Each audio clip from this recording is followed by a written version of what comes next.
The cry from Serenity's End, the morning light of Zephyria's twin suns, painted the crystal spires in shades of gold and amber, creating a symphony of colors that danced across the peaceful valleys below. Elder Thane stood on the observation deck of the central Harmony Tower, watching his people tend to the singing crystals that powered their civilization. The Zephyrians had evolved alongside these remarkable formations, learning to harmonize with their natural frequencies to create technology that felt more like music than machinery. Thane's translucent skin shimmered with calm blue patterns, a sign of the deep contentment that had defined his people for over 1,000 years. The Zephyrians were not warriors or conquerors. They were gardeners of harmony, cultivating peace, not just on their world, but in the very fabric of space around them. Their crystal networks could detect disturbances in the cosmic background radiation, allowing them to sense the emotional states of distant civilizations and sometimes even prevent conflicts through carefully timed diplomatic interventions. In the communications chamber below, young Lyra was conducting her daily monitoring of the galaxy's emotional pulse. Her four-fingered hands moved gracefully over the crystal interface, feeling the subtle vibrations that told her of distant joys and sorrows. The Zephyrians had long ago mastered the art of empathic communication, able to sense the feelings of other species across vast distances. It was this gift that had made them natural peacekeepers, though they had never needed to use force to maintain harmony. Lyra paused as an unusual resonance caught her attention. Something was moving through the outer system, something that felt wrong in ways she couldn't immediately identify. The crystal network was picking up emotions of incredible violence and hunger, mixed with a cold calculation that made her skin patterns shift to worried purple. She adjusted the sensors, trying to get a clearer reading, when the sky above Zephyria suddenly darkened. The ships that emerged from hyperspace were unlike anything in the Zephyrian archives. They were brutal constructions of black metal and bone, covered in spikes and weapon emplacements that seemed designed more for intimidation than efficiency. Biomechanical limbs writhed along their hulls, and energy discharges crackled between. Antenna arrays that looked like the horns of some primordial beast. These were the vessels of the savage horde, a nomadic warrior culture that had been sweeping across the outer rim, leaving nothing but dead worlds in their wake. War Commander Drex stood on the bridge of his flagship, the Bone Render, and studied the peaceful world below through eyes that had been replaced with cybernetic implants designed to identify weakness. The savage horde had evolved from the survivors of a dead world, their entire culture built around the concept of taking what they needed from others. They viewed compassion as a fatal flaw and peace as an invitation to conquest. The crystal cities of Zephyria gleamed like jewels scattered across the planet's surface, their energy signatures indicating power sources beyond anything the Horde had encountered. Drex's scarred face twisted into what might have been a smile as he calculated the resources they could harvest. The Zephyrians would make excellent slaves, their empathic abilities useful for detecting rebellion among other conquered species. The first attack came without warning. Bone Render's primary weapons carved through the crystal spires like a blade through silk, sending cascades of shattered light across the landscape. The Zephyrians' defensive systems, designed to deflect asteroids and regulate weather patterns, were useless against directed energy weapons. Within minutes, 3 of the outer cities were burning, their crystal networks screaming in harmonics that Lyra could feel in her bones. Elder Thane rushed to the communications center as panic spread through the telepathic links that connected all Zephyrians. The emotions of his dying people washed over him like a tide of agony, and he struggled to maintain the mental discipline that had sustained him for centuries. The Zephyrians had no weapons, no military doctrine, no concept of how to fight against such overwhelming aggression. Lyra was frantically working at her station, trying to send distress calls to the handful of trading partners who occasionally visited their world. But the savage Horde's ships were jamming all conventional communication channels, their signal scramblers designed to prevent their victims from calling for help. The young Zephyrian skin patterns cycled through every shade of distress as she realized that their civilization was about to die in silence. Then she remembered the beacon. Decades ago, a group of strange visitors had come to Zephyria, beings who called themselves humans. They had been tall and pale, with intense eyes that seemed to see everything at once. The humans had been polite but distant, offering trade agreements and cultural exchanges while their ships remained just outside the system's edge. Before leaving, they had gifted the Zephyrians with a small device, explaining that it was a friendship beacon that could be used to call for help if they ever faced danger beyond their ability to handle. At the time, the Zephyrians had considered it a quaint gesture from a species that clearly thought in terms of conflict and protection. They had stored the beacon in their archives, never imagining they would need it. Now, as another wave of attacks shattered the Harmony Towers and the screams of the dying echoed through their telepathic networks, Lyra understood that their peaceful existence had made them helpless against true evil. The beacon was small and unremarkable, its human technology so different from Zephyrian crystal-based systems that it had taken months for their scientists to understand how to operate it. Lyra's hands shook as she activated the device, watching as its simple display came to life with symbols in the angular human script. The beacon's power source hummed with an energy density that defied Zephyrian understanding, and when she initiated the transmission sequence, she felt the device reach out across space with a signal that seemed to punch through reality itself. The message was simple but carried the weight of a dying civilization. Lyra spoke in the trade language she had learned from the human visitors, her voice breaking with emotion as she described the attack on her world.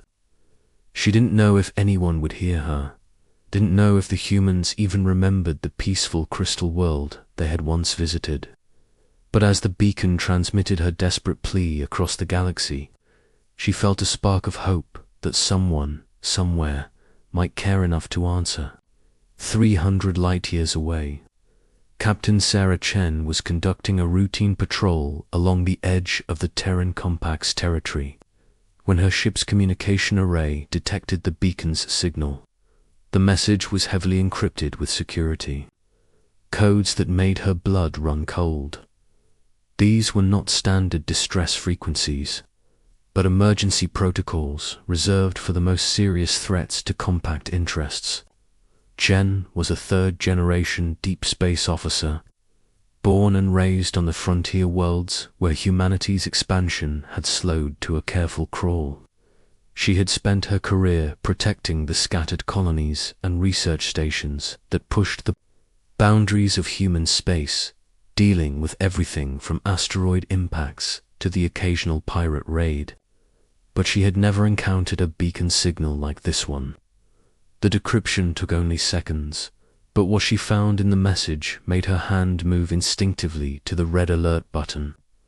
The beacon had been left by the Terran diplomatic corps on a world designated as a compact protectorate, one of dozens of peaceful civilizations that had been placed under humanity's informal protection. The message was clear.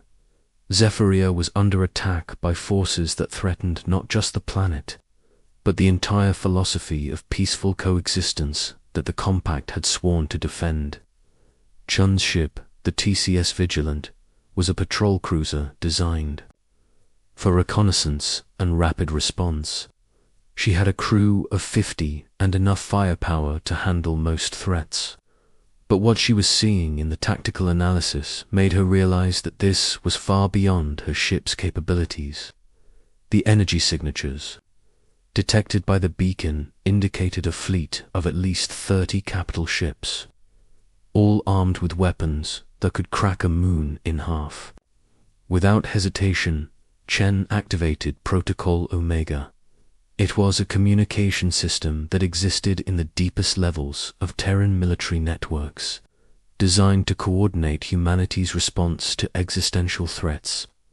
The protocol had been used only 3 times in its history, each time to mobilize the entire Terran defense fleet against dangers that threatened not just human space, but the balance of galactic civilization itself.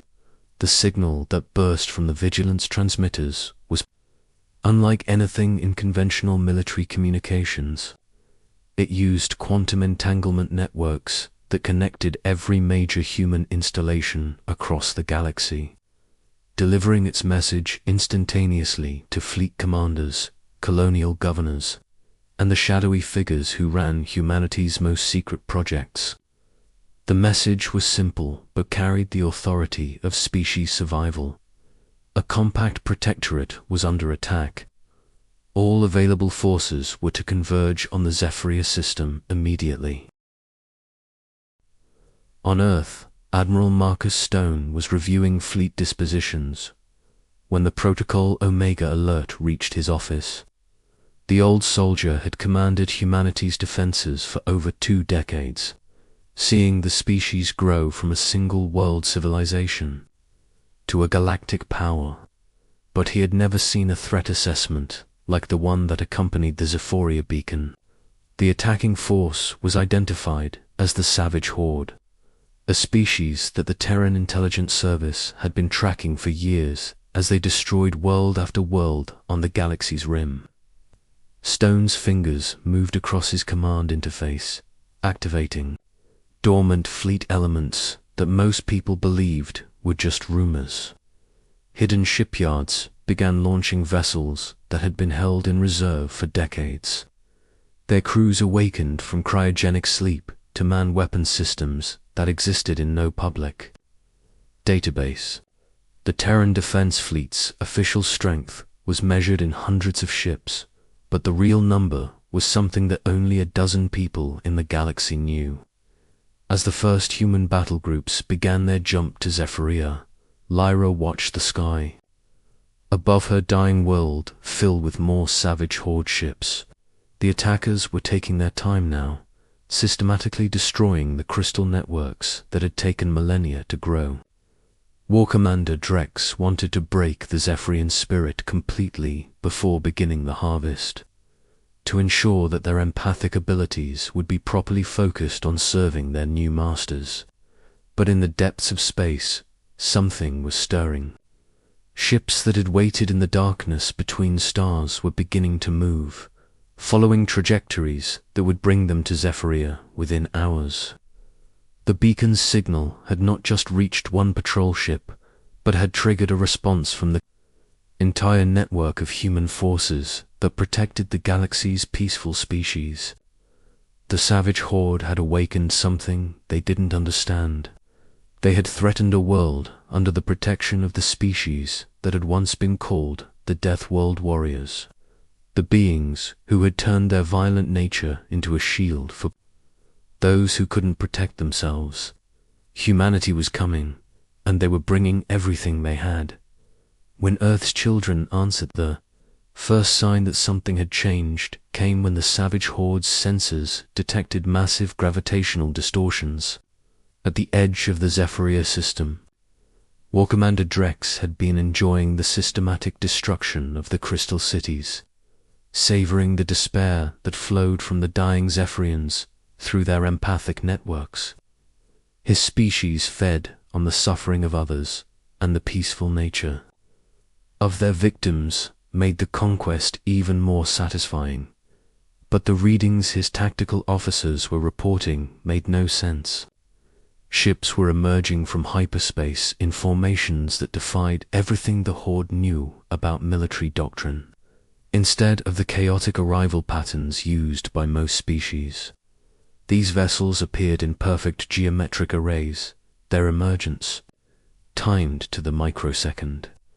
The gravity signatures indicated vessels of immense size, but they were moving with a precision that suggested technology far beyond what the Horde had encountered. Drex's cybernetic eye focused on the tactical display, analyzing the newcomers with the cold calculation that had made him the most feared commander in the Horde's fleet. The ships were sleek and angular, their hulls painted in the matte grey that absorbed sensor scans and made targeting difficult. Unlike the organic curves favored by most species, these vessels had been designed with brutal efficiency, every line and angle calculated to maximize their destructive potential. The lead formation consisted of 12 dreadnoughts, each one larger than the Horde's flagship but moving with the fluid grace of predators. Behind them came waves of smaller vessels, cruisers and destroyers that spread out in attack formations that seemed to anticipate every possible defensive maneuver. The Horde's scanners could barely penetrate the newcomers' stealth systems, but what they could detect suggested weapon loadouts that could reduce planets to molten slag. Admiral Marcus Stone stood on the bridge of the TDS Retribution, watching as his fleet took position around the Zephyria system. The mobilization had been the largest in human history, drawing vessels from every corner of Terran space.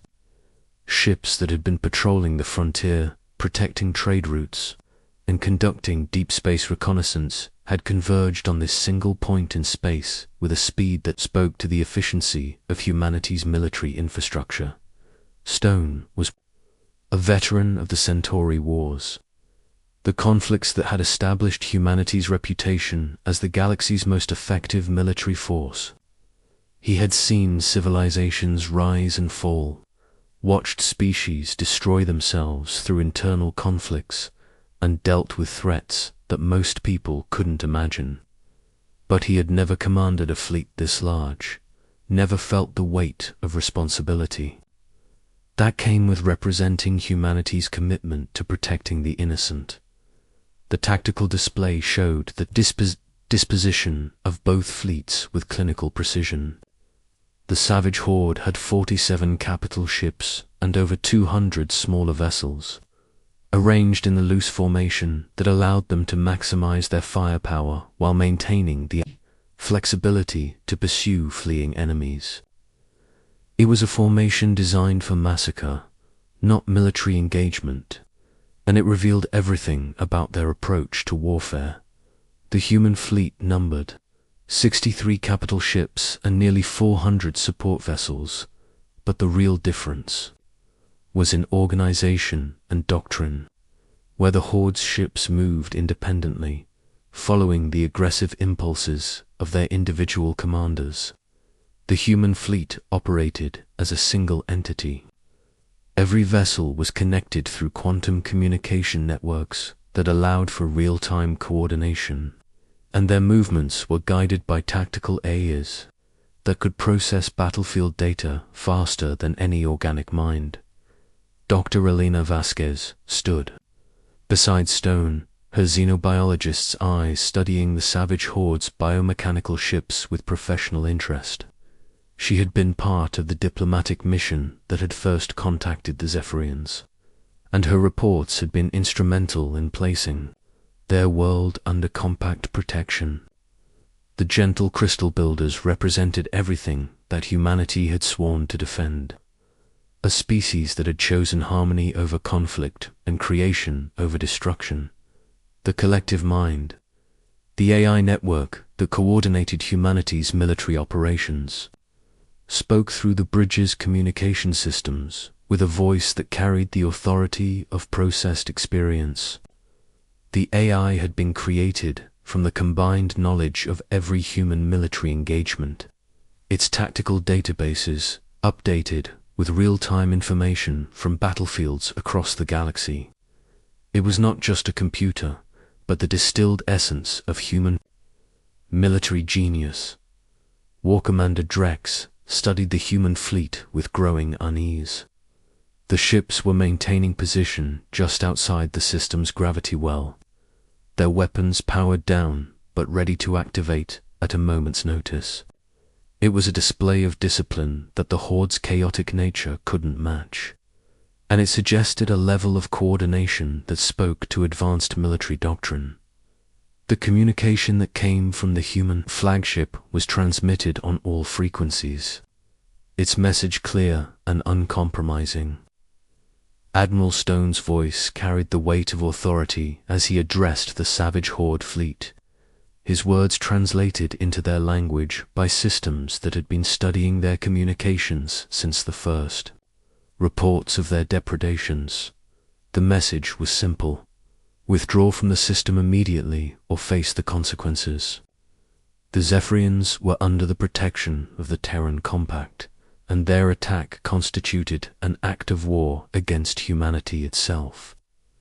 The human fleet would allow the Horde 60 standard minutes to begin their withdrawal, after which they would be considered hostile forces and dealt with accordingly. Drex's response was predictable. The savage Horde had never retreated from a battle, and they viewed any show of mercy as weakness to be exploited. His fleet began to move toward the human formation, their weapons charging with the distinctive energy signatures that had become associated with their attacks. The War Commander transmitted his own message, filled with the contempt that his species felt for those who protected the weak. The human response was immediate and devastating. The first salvo came not from the dreadnoughts, but from the smaller vessels that had been dismissed as support ships. Missile swarms erupted from their launch tubes, each projectile guided by individual AI systems that could adapt to changing battlefield conditions. The Horde's point defense systems, designed to stop simple projectiles, were overwhelmed by the sheer volume and sophistication of the attack. 3 Horde vessels were destroyed in the first exchange, their hulls breached by warheads that seemed to know exactly where to strike for maximum damage. The human fleet's targeting systems had analyzed the biomechanical ship's construction, identifying weak points in their organic armor and the junction points, where their weapon systems connected to their power sources. But the real shock came when the human dreadnoughts opened fire. Their main guns used technology that the Horde had never encountered.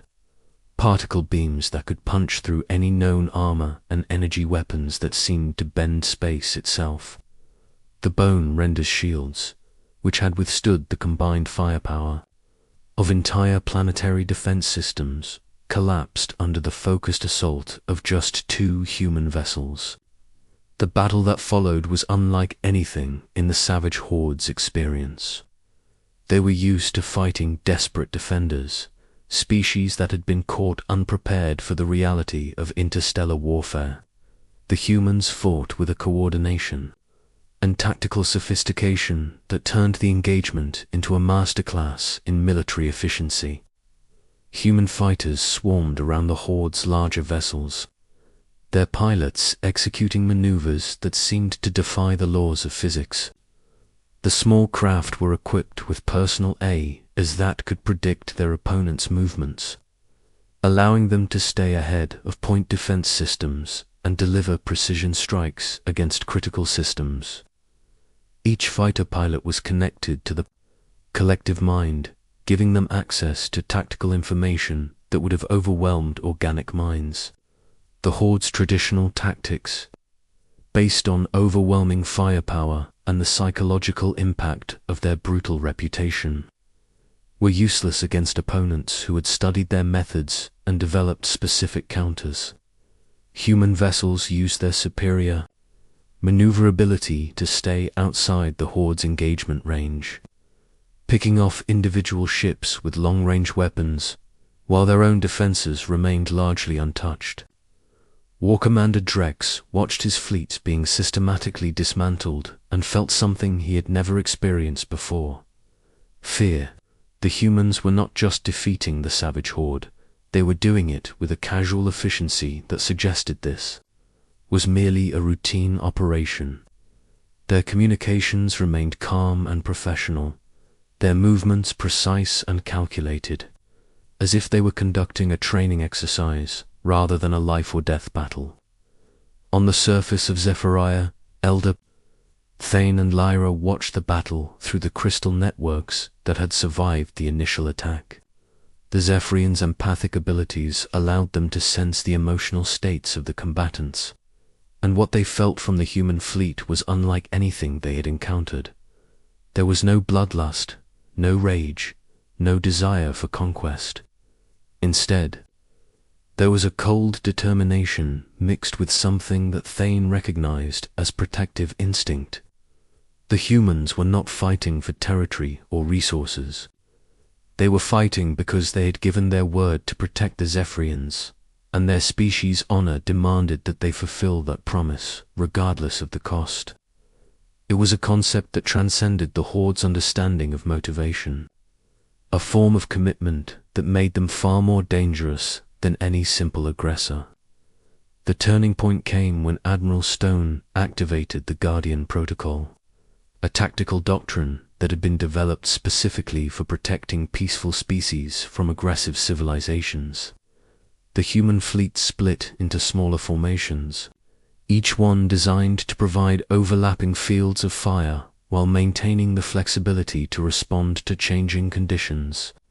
It was a formation that prioritized defense over offense, but in the hands of skilled tacticians, it became a weapon of incredible effectiveness. The savage horde's remaining ships found themselves trapped in a web of crossfire, unable to concentrate their forces without exposing themselves to devastating attacks from multiple directions. Human vessels appeared wherever the horde tried to regroup, their timing so perfect that it seemed like they could predict their enemies' movements before they were made. As the battle reached its climax, the collective mind made a decision that reflected humanity's approach to warfare. Rather than simply destroying the horde fleet, it began targeting their command and control systems, systematically removing their ability to coordinate attacks while leaving their life support systems intact. The humans were not interested in genocide, but in demonstrating that continued aggression would result in inevitable defeat. The final moments of the engagement came when the Bone Render, damaged and isolated, attempted one last desperate assault on the human flagship. War Commander Drex had channeled all his remaining power into a suicide attack, hoping to take Admiral Stone's vessel with him in a final act of defiance. But the human dreadnought's defenses held, and the Horde flagship was left drifting in space, its crew alive but helpless. The aftermath of the battle was as significant as the engagement itself. Admiral Stone's offer to the surviving Horde vessels was unprecedented in their experience: surrender and face trial for their crimes, or continue fighting and face complete destruction. The choice was theirs, but the outcome was inevitable. As the remnants of the savage Horde fleet powered down their weapons and prepared to surrender, the human fleet began the process of establishing a permanent presence in the Zephyria system. The message they had sent was clear. The Terran Compact's protection was not just a promise, but a guarantee backed by the most advanced military force in the galaxy. The Guardian Protocol was expanded beyond its original scope, creating a network of monitoring stations and rapid response fleets that could protect peaceful species from future threats. Humanity had demonstrated that their evolution from a world of predators had not made them weak, but had instead transformed them into the galaxy's most effective protectors. The silent vigil had ended, but humanity's commitment to protecting the innocent had only just begun.